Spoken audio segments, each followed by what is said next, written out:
Hello, everyone, and welcome back to the show. We have a tremendous conversation for you today with Erik Jorgensen. He is the CEO of Scribe Media. He's a venture investor, and he's also the author of one of my all-time favorite books. It is one of the most recommended books that I have, The Almanac of Naval Ravikant. And if you are in business, if you are someone who believes in personal development, who is interested in the mindsets, the ideas, the concepts, the first principles that drive real success, happiness, satisfaction in our lives, it's an absolute must-read if you haven't read it. Erik is also the author of the anthology of Balaji and the soon-to-be-released The Book of Elon Musk. This is an incredible conversation where we dig into the idea of first principles and what ultimately ends up being the core through line of this conversation, that optimism is a superpower, and we all must figure out how to harness the power of optimism in our lives if we want to grow and find that place of wealth and satisfaction. You're going to love this conversation, and because of that, I'm going to stop right here and get us on to Erik Jorgensen.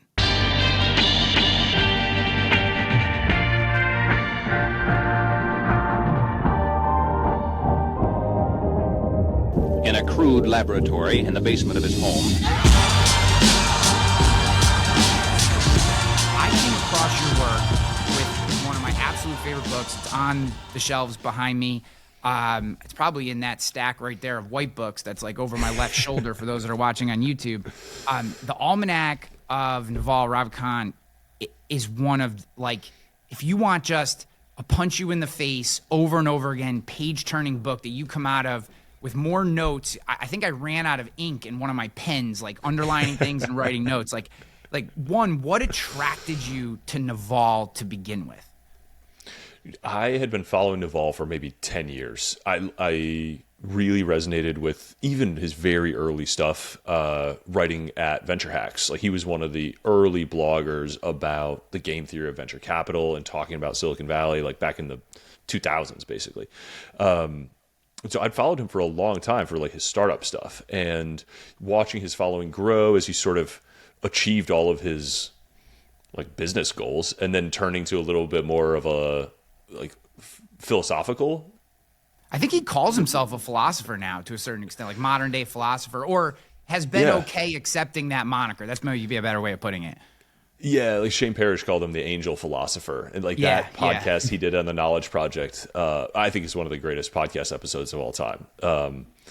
And that was really the like inspiration for me to write this book, because I was thinking about all the people that I'd learned so much from. And I like Munger, I like Buffett, and to me Naval is very much like in the spirit of Munger in a lot of ways, but with a really modern sort of like techno-utopian like valley essence to him that like really jived with how I see the world. The other thing that I find about him, and this is where all the research and the time you've spent, I'd love to get your insights, is he definitely has that modern tech spin to his take, but I find it is also completely relatable to people who may not live in that space. Like, it's not a tech, his philosophical beliefs are not tech focused, but they obviously come out of a modern era. How do you think, like, he so uniquely or authentically is able to bridge that gap? Because very few people who come out of that space can then come back and talk to, say, kind of everyday neophytes who aren't digesting massive amounts of tech information every day. Yeah, I mean, he's an incredible sort of distiller of truth. You know, like, he'll get things down to a very principled level. Like, when I was writing this book, I really thought, you know, there'd be 1,000 Naval nerds like me who would really love it. It blows my mind that we've now sold like 1 million copies, and there's, you know, yoga teachers in Bali and like moms and little brothers reading it. Like, that's so awesome. And I think it's a testament to how if you really articulate a principle well, it's universally applicable, and it sort of feels right to almost anybody who picks it up. And like, now that I've seen what this book, you know, almost 5 years on, like, seen what this book has done, I think there's like no human on earth who could pick up this book and not take something useful away from it. Yeah. One of the things he talks about all the time, and like, his influence is so powerful. He's got me reading David Deutsch about physics and time travel and shit. And Hell yeah. but he always comes back to this idea of first principles. Maybe you could explain a little bit why first principle. For me, and I read a ton. He's really brought first principles into my life. I think it started a lot with reading your book and then getting more into his work and hearing him talk about bringing everything back to first principles. So maybe you could describe for me and the audience, like, really, what are first principles? We hear this said, like, what are we actually talking about? And then what first principles have you taken from his work and applied to your own to be so successful and create as much as you do? Yeah, so first principles is a great, is one of the common sort of mental models. So if you're somebody who's been reading like Munger or Nassim Taleb maybe, or now Naval, I think there's these sort of like tricks you can pick up along the way. And first principles is a really powerful one that just has a way of clearing out all of the kind of dust and fog and getting to the essence of like what is truly possible in this situation. Like one of the most famous kind of stories actually comes from Elon Musk. So I'm writing a book on Elon now in the same style, and there will be quite a few sort of first principles stories, and that's one of his most powerful things. And the way he looks at it, the question that he asks himself, which is maybe a little more clear than, if you don't know what first principles are, is like, does this break the laws of physics? If not, then it's possible to improve it, right? It's possible to do something better. So the example that he tells when he started SpaceX is, why is this rocket $100 million? All right, well, let me look at what are the raw components of a rocket, not engine and like flaps, but how much aluminum, how much oxygen, how much carbon, like what is this thing made of, and what is the cost of those things? And he came up with this index. It's like the raw material of stuff in this rocket is, like maybe it's $500,000, and the rocket is selling for $100 million. So what accounts for that 2000x increase? That's probably off by an order of magnitude, 200x, yeah, whatever. What accounts for that? And so thinking in the limit of how could you approach this problem? Like how cheaply could you possibly arrange these materials in the shape that they need to be to have a rocket, and how much more cheaply could you build it? And this is like a universal thing that you can look at anything in your life through this lens. First principles might be like, it just opens your lens of problem solving to see a lot of different opportunities that you might not have included. When I was thinking about this concept, I also read. I read a lot. I know you do too, right? But it's like the Stoic idea, and then taking it even farther back to say like the Socratic method of this like waterfall of whys, right? So like we have this, why are we using these materials? Okay, why do these materials cost so much? Okay, why have we not, tried to get these materials at a lower price, right? And we just keep going down until there really isn't another why, and then we have that base principle for this thing we're trying to do. And then from there, we can start to reimagine how it could be. Does that feel like a relevant kind of way of thinking through how we get there? Yeah, I think the whys is almost the inverse of first principles. So if you ask enough whys, you can drill down to, and that's why it's not just why, it's like the 5 whys or the 6 whys, like keep going down. Why is it so expensive? Well, why is it manufactured that way? Well, why is it only, maybe it had to travel a really long way. Why is it only manufactured in China? Like, why? But the first principles version just like cuts all of those. And if you can make that creative leap to go all the way down from the very beginning, like the opposite of reasoning from first principles is reasoning by analogy, which is how almost all of us do almost everything, right? If you say like, oh, I need to get to work, I can't afford a car, like, because that's how you see everybody else get to work. You don't necessarily think, I need to get to work. What is the cheapest possible way for me to get to work? Or what is the most efficient way? Or, you just by nature observe what everyone else is doing, and that's your starting place, rather than starting from what are your full set of options, because it's exhausting to think that way. Like, you can't do that for everything in your life, but for the most important problems, either the most important or the most valuable, like that is a really effective way. And it's, they continue to do this. Like, I'm just going to keep using Elon examples because that's where my head's been at, but like that's where the tower came from. Like, what is the best possible, what is the way to get the lightest possible craft? And one of the really heavy things are the landing legs. And so how do we not have landing legs? It's like, well, put the landing legs outside the vehicle. It's like, is that even theoretically physically possible? It's like, sure, it's physically possible. It seems extremely difficult, never been done before, but like, let's try it, because they just run towards trying the most theoretically beneficial thing, even if it is the most technically difficult. And that's where so many of these breakthroughs have come from. And I think thinking in these first principles is actually one of the unlocking things. And it takes a lot of courage and it takes a lot of talent to actually run down those ideas once they've been created. But you've got to break the constraint of reasoning by analogy, and you've got to run towards that like really clean, terrifying idea that emerges when you strip away all the bullshit. Do you think the general lack of usage of this, because I completely agree with what you're saying. I created in 2020. I founded a digital commercial insurance industry agency, and the way we built it was different than any other agency had been built in the property casualty insurance space before, where our entire mantra from day one was, you don't need to share the same air as someone to deliver the same value to them as a customer, which in most other industries would be like a duh, right? But in the property casualty insurance industry, there was still this incredibly widespread and entrenched idea that you had to press the flesh. You had to sit across the desk from them. You had to go to their business to sell them the thing. And, the reason I did that was, one, out of necessity, right? Like, I was bootstrapping this agency, and I didn't have the money or the time in order to scale fast enough to drive to all these places.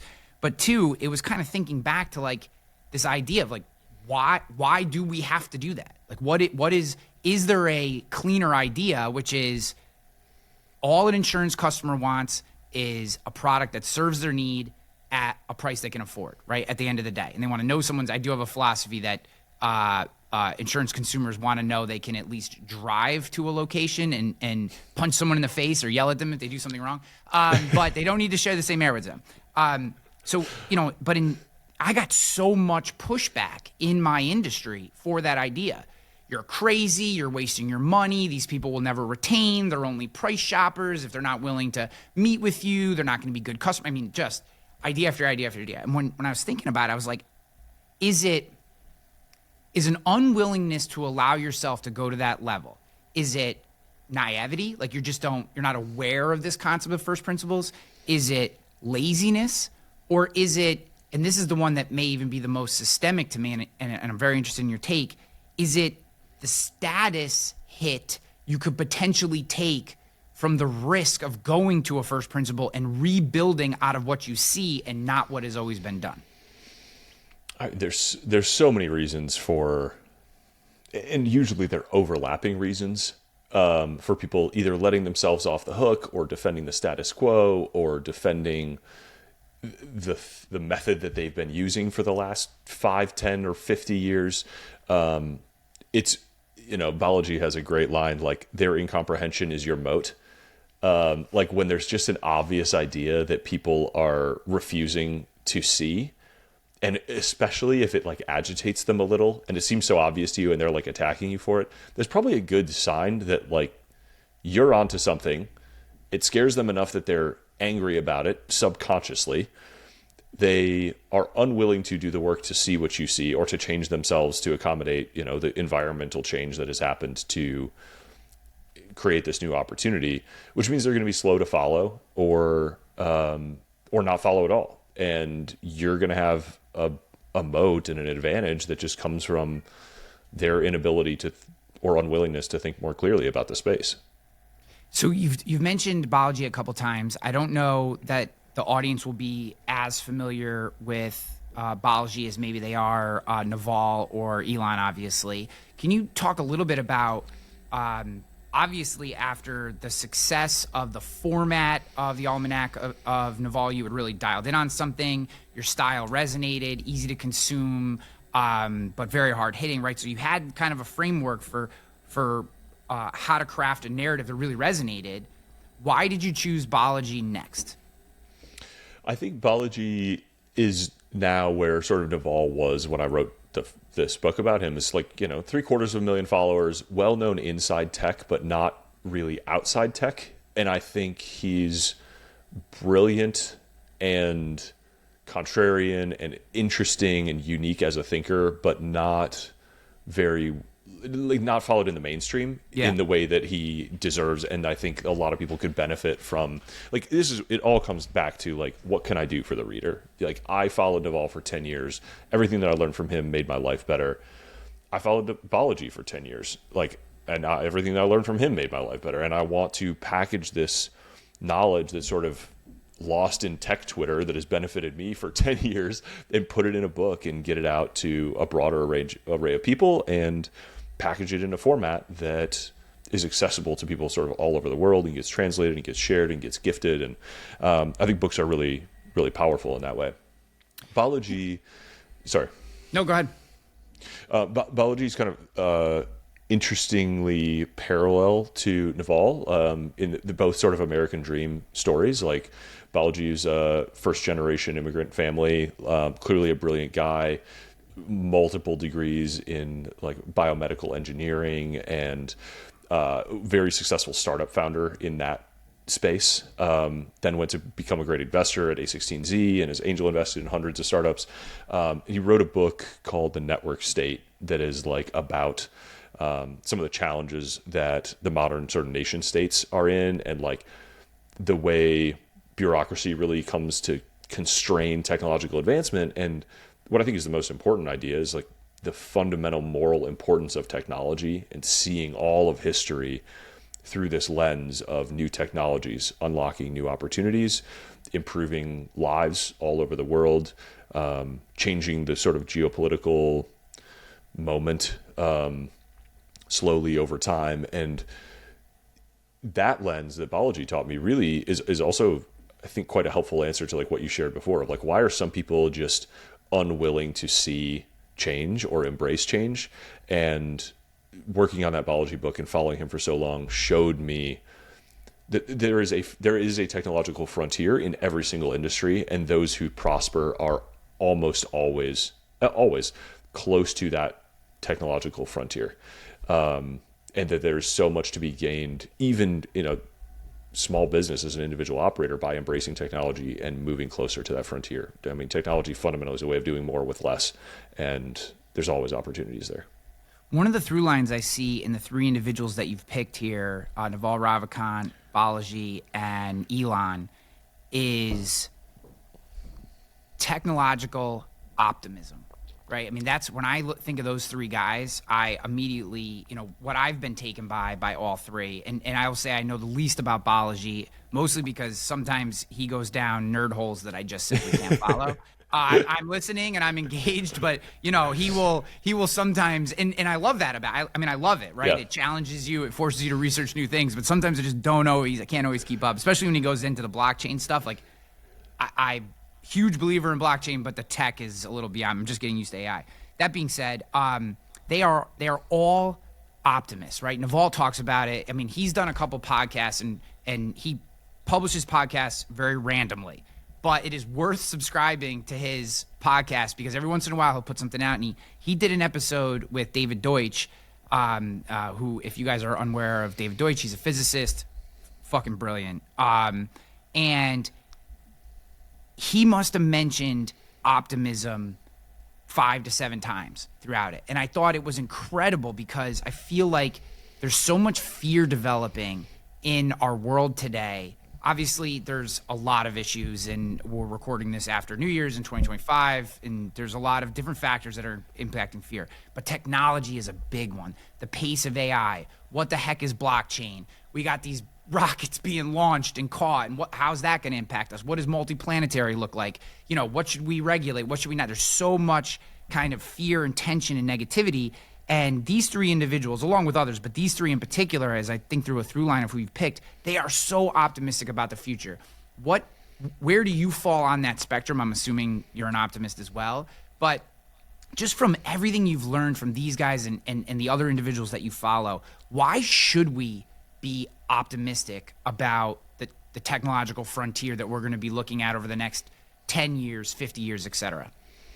I mean, there are so many reasons to that, I think everyone gets to kind of pick their own. I think there can be a very selfish reason to be optimistic, which is just it feels good. Like, you are happier every day if you walk on the sunny side of the street, if you focus on the opportunities that are new and exciting and find reasons to look forward to the future, of which there are many. I think there's a lot of... I could also make a pretty strong argument, I think, and this is sort of where we get to David Deutsch that Naval has helped popularize, which is like, optimism is a moral imperative.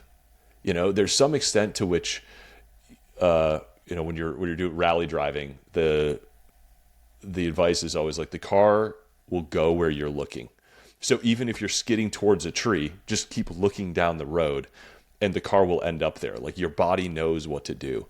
And I think that applies to, like, at a civilizational level. Like, if you remain optimistic with a light dose of paranoia about our real problems and addressing them, but if you manifest dystopia by focusing on the negative and the tensions and the challenges and the things that basically make headlines every day, you'll miss the fact that things have been getting better steadily for almost all of human history.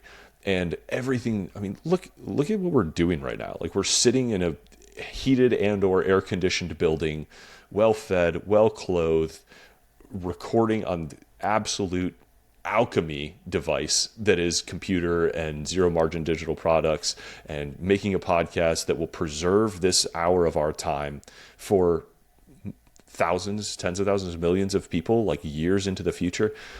It's fucking crazy. Like, we forget that we are surrounded by miracles that are the fruit of labor and sacrifice of millennia of our ancestors. And we are so grateful. We are so lucky to be alive right now in this moment. And we owe it to all the future generations to continue that progress.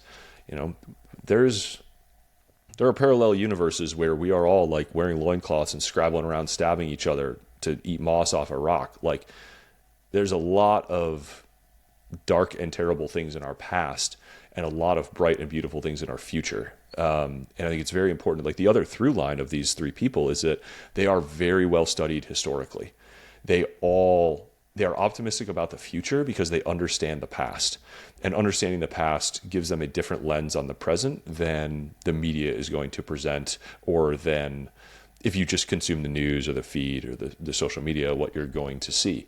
Balaji talks about this a lot. There's a great whole section on truth and the media's sort of and the incentives that they have to not necessarily be truth-seeking or wide lens historical perspective to today's information. But when you do that, and when you follow people like Naval, Balaji, and Elon, you gain a little broader of a lens. You become naturally more optimistic. I feel like I've been that way. I've been attracted to people and minds who feel that way also, and I feel like joy and compulsion to share that perspective with others, especially when people feel stuck or feel trapped or feel like the future is going to be dark. I feel like they're just wearing blinders that they can just take off by focusing on different ideas. Yeah, I completely share the optimism. That's a big reason why I do this show is bringing people on who have stories, who have insights to say, look, like, there's so much more to the world. There's so much out here for you to grab onto. And, you made reference to how well-read they are of the past and of history. these particular individuals. And I have a theory, as I've read more into the past as well, back from, right, you can't be a male over 40 in the United States if you haven't read about the Roman Empire. So obviously I've gone back that far and, whatever. And all the way through, I really like a lot of the Enlightenment writers and, just how different people attack history.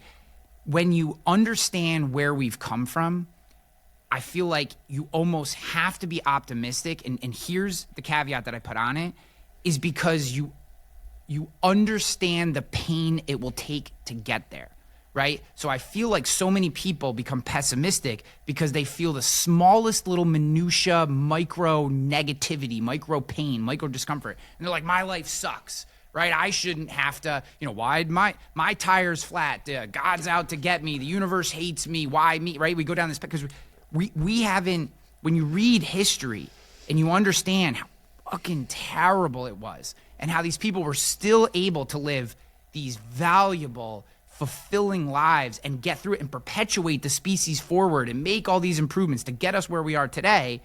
When you have a little bit of pain in your life, you're like, yeah, but like my enemy down the street doesn't have a sword and isn't trying to attack my house. Like I'm not currently like defending and the British aren't invading my French fort or whatever, right? Like it's just a tire. My tire's flat. Like everything's gonna be fine, right? Like we're good. And it gives you that perspective to understand the discomfort and fear and pain that will come with getting through these things to actually make more amazing things happen. Does that feel like it resonates? Does that work? Yeah, I mean, the perspective that you get from studying history, I think, is so useful and valuable. It makes you appreciate every day. It makes you appreciate what you get to do. Like, I feel like insurance is probably often a not treated as like the sexiest, most exciting. No, like, it's never industry. treated that way. No, it's never treated that way. Yeah. Well, but like broadening the lens to be like, if you live in a time and place where you get the privilege to sell insurance, you are in the top fraction of a percent of wonderful times and places to live in all of human history, because it is an absolute luxury product that is a sign of a very advanced civilization that cares about socializing risks and pain and supporting people who are less fortunate. And it is an important and respectable thing that a lot of people don't appreciate the role that it plays, I think. Yeah. But it also means like you have a much better job than basically any other human who ever lived in history who died either like farming or fighting. Yeah. And there's just so much to be grateful for. That's the past looking perspective. The forward looking perspective is we often lack the imagination to see how much change can happen even in the rest of our lifetimes, let alone, that we are participating in building the foundation of cathedrals that we can't even imagine over a few 100-year time span. Like there are people who are maybe closer to those like sexy places like SpaceX that are very obviously building the future, but we are also all part of the sort of substrate that supports those people and creates the civilization that keeps expanding those frontiers. And it just makes me very proud to like be a human, especially an American human, and continue to move forward with these good ideas about optimism and civilization and engineering and truth seeking. And, how lucky are we to be alive when, these things are getting developed. And I know you're deep down the Deutsch rabbit hole, but I will like underline that as being, he's also a very interesting read. Probably like if Naval is 101, Deutsch is 201 or 301. Yeah. I think it's a little more difficult of a course. He's a little bit more academic of a writer, but his interviews are incredible. His ideas are important. It's a very philosophically robust approach to optimism, and over a very long time horizon. And it also will make you very proud to be a human and proud to be an American and proud to be a part of continuing to advance like our understanding of the universe. So you brought up cathedrals and this idea that in our past, and for anyone who's read a fictional version of this, Pillars of Earth is an absolutely incredible book. But we used to build. You take some of the largest and longest standing cathedrals that exist today. Some of these took 300, 400 years to create these cathedrals. I mean, that's entire. Multiple generations of individuals passing knowledge and building things and putting blocks in place that they would never see completed. And, when you read history and when you think about these things, you see this idea of, there was always, you can pull out stories of selfishness and place for power, et cetera. But there was always, even in some of the most, we'll call them like evil aspects, there was always this generational thinking. I'm doing this. I might be doing some heinous thing. However, I'm doing it to perpetuate my bloodline, to perpetuate my country, or whatever, wherever we're going, or I'm building this thing. And it feels like so much of the pessimism that comes out today is from people who've lost this idea of generational thinking. Like how, and this is a tough question, so take this wherever you want, but like, one of the through lines that I pull through this show is this idea of generational thinking and how we start to recapture it in our lives, even if it's in small ways. How do we start stepping outside of just what do I need in this moment to get through this day so I have my stuff, to starting to think how our contributions play into the larger scheme of moving our family forward, our community forward, or whatever, however deep that goes. It's funny. I just saw a tweet from Naval yesterday in response to someone who was sort of asking about that. Like, hey, like I'm rich and I'm successful, but I'm miserable, and I don't feel like I have a purpose or meaning to my life. And Naval's tweet was like, kids, God, mission. Choose one or more than one, but like the meaning of life is the meaning that you give it. And we as a society, I think the numbers of like devout believers in any religion, it just as a trend seem to be going down, at least in America. That's, I think, one source of multi-generational thinking. Mm-hmm. I think another is family, and specifically like the family multi-generational structure, maybe even living together or very near, multiple generations of family, probably particularly if they overlap and you have kids younger. Like that trend has been, we've had the reverse of that trend recently, but I think that's easier to have this sort of feel a little more insular. The other thing is I think there's a lot of selection around the media. Like I really wish like Marshall McLuhan was still alive and to get like his take on social media, like how extreme this has gotten. Just not even every new medium of sort of media like kicks off a new panic of like nobody's reading books anymore, now they're all reading newspapers. Like there was a legitimate panic about that when newspapers became like the predominant technology of the day. And so there's some extent to which like there's always alarm about it, but there is some real the combination of our natural sort of psychological bias towards the negative with really, really high turnover social media and like very just of the moment feeds creates this really both a negativity and sort of a focus on the moment that pulls you out of the lens that we've been talking about, both the historical and the, what are we contributing to over multiple generations that gives my life and my work day to day meaning. How do you see yourself in the broader lens of, what you're contributing to? I think we get a lot of joy out of service and being useful in our communities, and however you want to define community and however you want to define useful, but trying to hide from that fact or pursue satisfaction in ways that are not, utility and community are not well proven in history, and might prove to just be detours or distractions along your way to finding something satisfying. Yeah, I love where you finished there, because I think that is the point.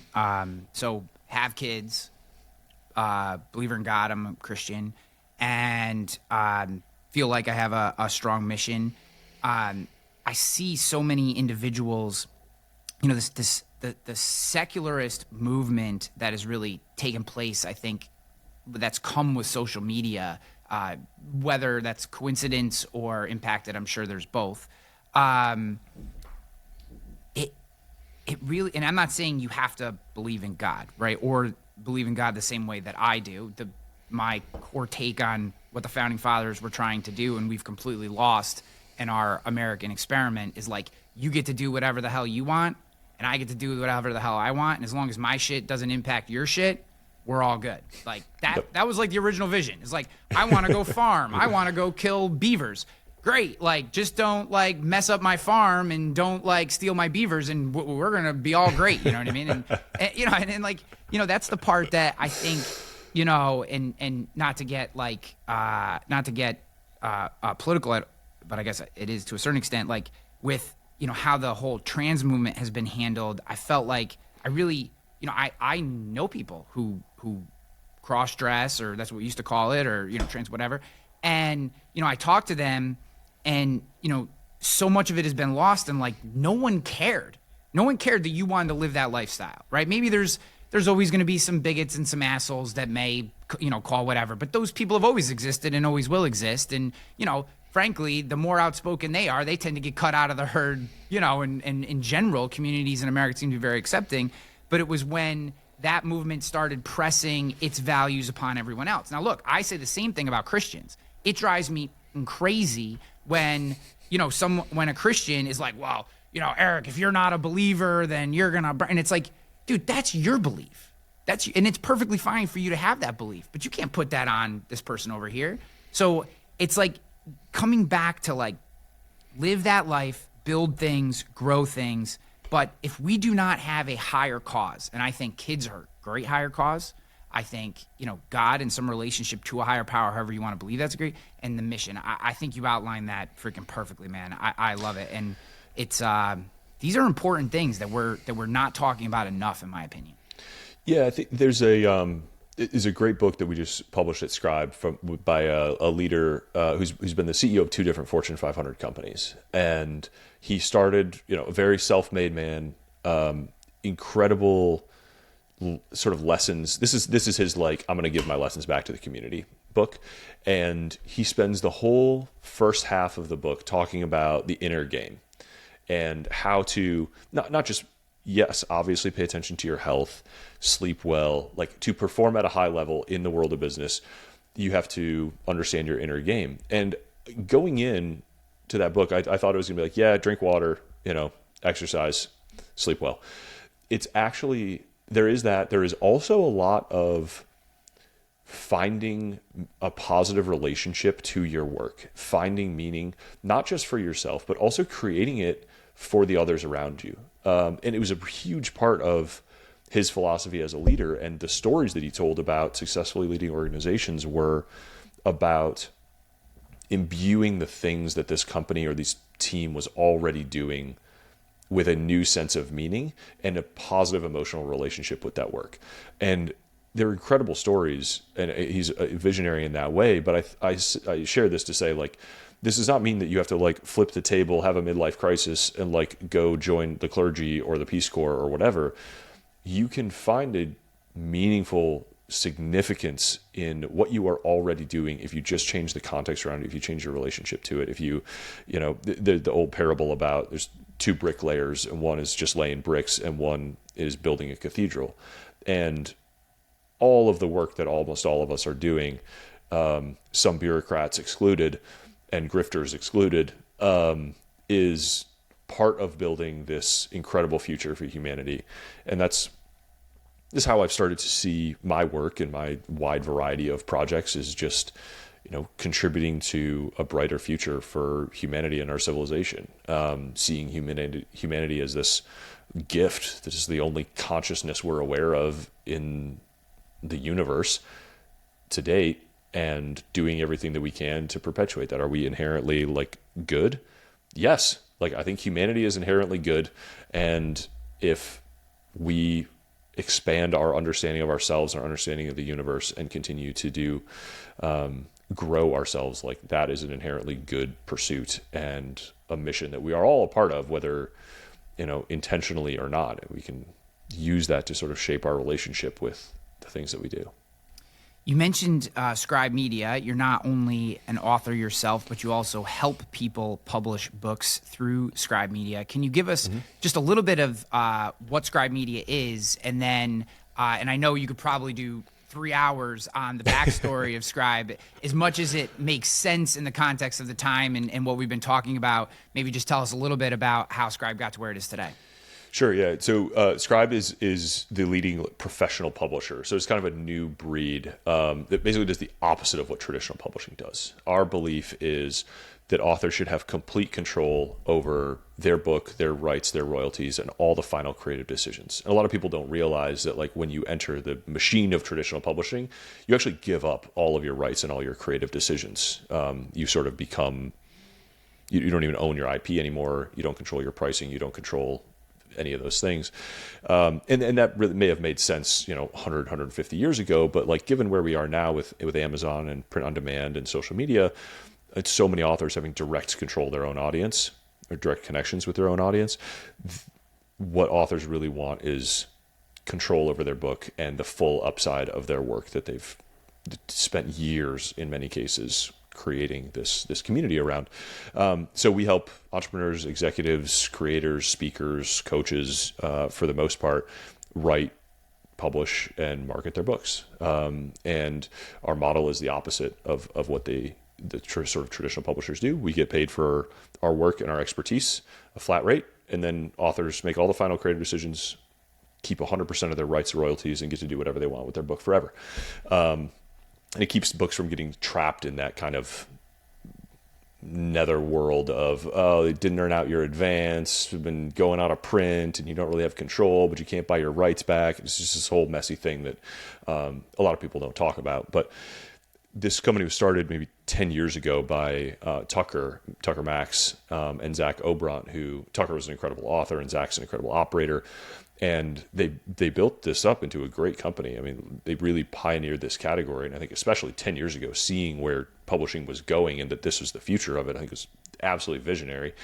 And about a couple of years ago, 2-3 years ago now, they stepped back, and the person who took over that company did not run it at the standard that the founders did. Sort of to put it lightly, Tucker's written a lot about this, and there's some amazing. I mean, like, nobody writes a business postmortem like Tucker Max. He really writes about some of the emotional journeys that the people involved go on in a way that I think is, like, incredibly fascinating. It just makes for an interesting story. But I was an author who got caught up in sort of the turbulent times that Scribe went through in 2023. And I'm a huge believer in this company. I think this is the future of publishing. I published both of my books with them, and I've been a fan of the company. And so when they went through hard times, I was like, oh man, I know people who buy companies. Like, this is an interesting one. I love the team. I had a life-changing experience as a customer. Maybe I can help out. So I started making some phone calls, and I found a team with the right experience to basically buy the IP from the company and hire over the team and restart a new company that just ensured that the good that Scribe didn't get drugged down by the bad of this interim leader. And so we're a year and a half after that transition now. So I kind of took a strange side door into becoming CEO of this publishing company, but it's such a dream to, like, work with authors and get to help shape books and ensure that people reach their visions, and that we have this sort of meritocratic approach to, like, who's publishing books and what ideas are getting out there, and that people can really control their message and use their book to achieve whatever their goals are. A lot of people come in trying to impact a very specific issue or reach a specific community or just grow their business. For some people, it is very explicitly like a credibility and authority, and, like, I want to own this space. I want to be this guy or girl, and I want to be known for this thing. And there's no better way to do that than to, like, write the definitive great book on the topic. And so we do a lot of that with a wide variety of people. Yeah, I followed it for a while when I self-published a book back in 2015, and that's when Tucker was doing a lot of writing about I don't know if he'd actually created Scribe at that time, but he was creating a lot of content around the idea of what Scribe would become if he hadn't. And I used a lot of his philosophy, his what he was talking about at that time in putting that book together. Tucker's another guy who actually you could almost do an almanac of Tucker Max someday on him. I mean, some of the podcasts that he's done, like with James Altucher and stuff, are just, I mean, it is as real deal. Like you believe every word that he's one of those individuals, much like the other three that you're have written about, that when they speak, you whether you agree or not, that's exactly what this individual feels. Like he's not bullshitting you, and the way that he delivers the message, you can tell. And I think what's so interesting about those people, and just the authors you've worked with, the individuals you've been around, and the people that you follow seem to have this way. Like, why is it that type of individual, they reap so much benefit from being authentic, not playing an algorithm game. Yet, they also tend to get the most vitriol in return for that, right? I mean, and it keeps so many people from being exactly who they are because they don't want to take the status hit or the negativity that comes with it.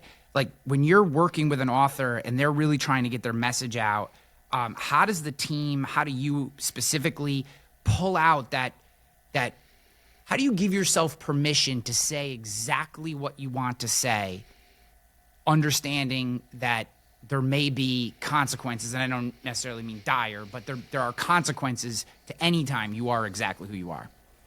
Yeah, I mean, the fear is a good indicator. Like learning to see and feel fear as just like a meter on the dashboard, I think is a good mental frame. And Tucker's got a great way of putting this, is like fear and excitement are the same, like biologically. And so you have to just sort of reframe fear as excitement that you are getting close to the truth. There's so many writing quotes. I think it's a Hemingwayism, but like writing is easy. Just write one true sentence. Now write another one.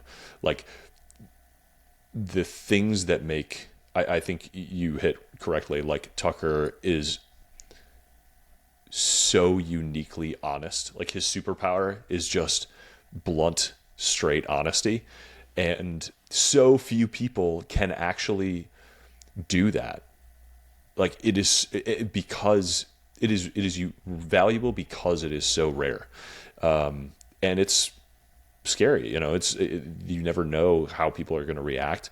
But watching him sort of live his life that way, good and bad that comes of it, I think is incredible.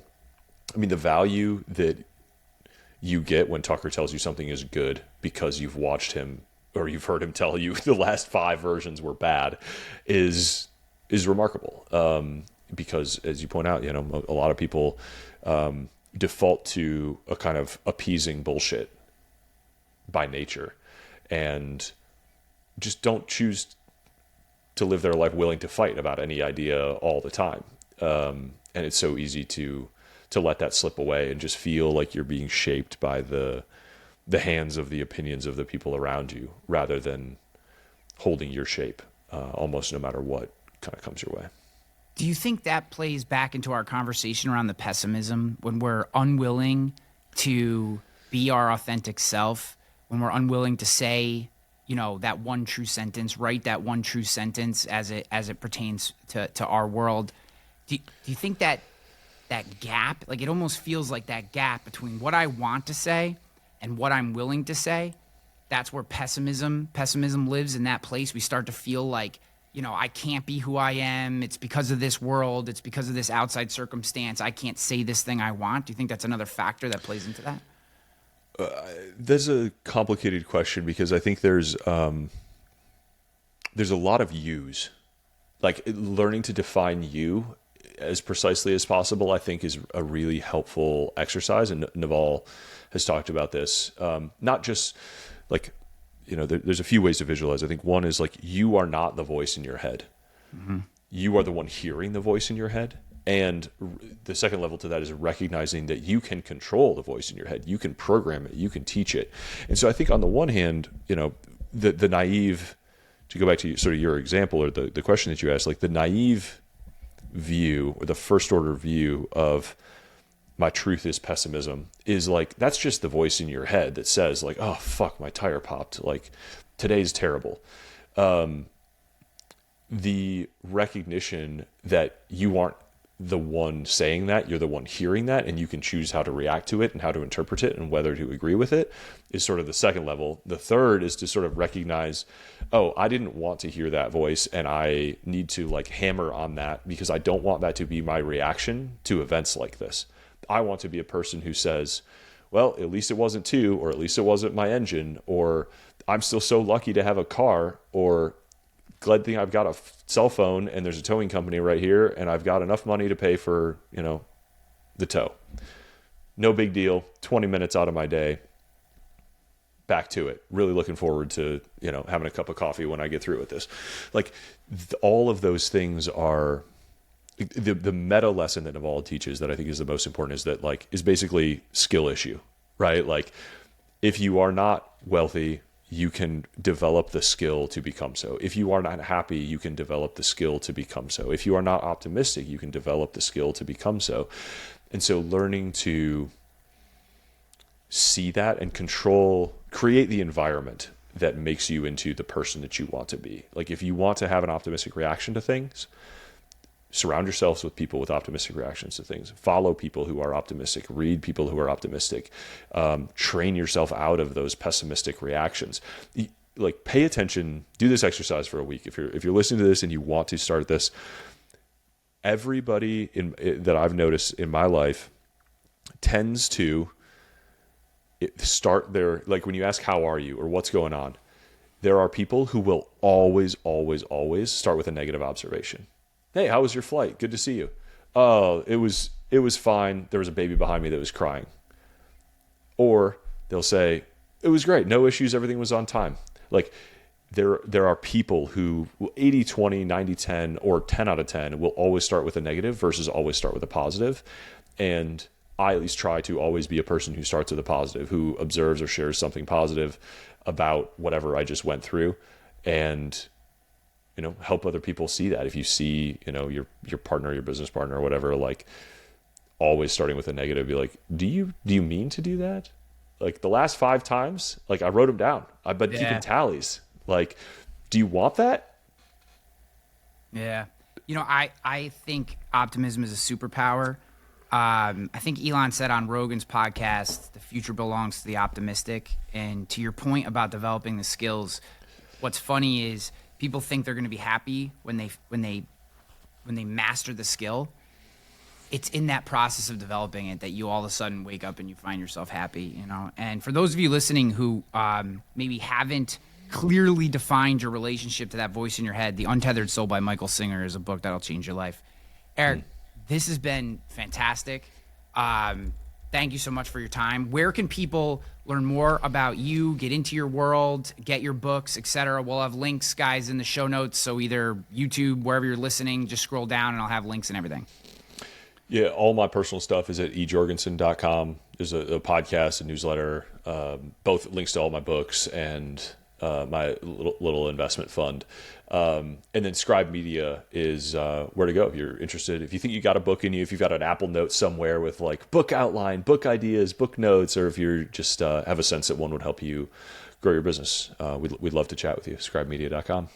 Thank you so much, my friend. Thank you.